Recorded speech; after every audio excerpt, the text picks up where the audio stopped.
therefore, if God so does what? If God does what? If God does what?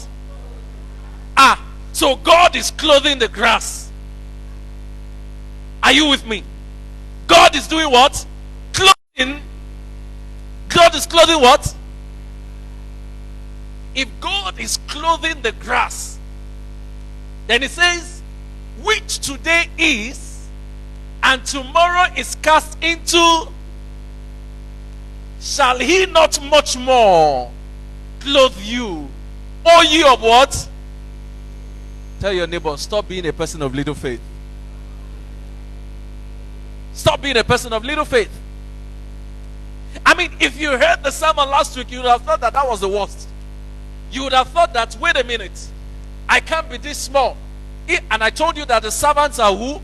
The people who are yet to come into the kingdom, right? You remember that? So if the servants are those who are yet to come into the kingdom, and God says that those hired servants, they have more than enough and to spare. And this version of scripture is now saying that we're not even talking of human beings right now. God clothes the grass. Kaya. God does what? He clothes the grass. How much more you? How much more you? And one of the things I keep telling people is, what exactly is your problem, and how big is your problem that you think that the God who created the world in 6 days cannot fix your problem? What exactly is your own problem? What exactly are you looking up to God for, that the God who manufactured the whole world? How many of you can create, how many of you can build one house in 6 days? Is it possible? Humanly speaking, is it possible?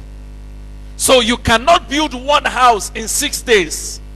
But you have a God that built the entire universe in how many days? 6 days. And you still think you are stranded.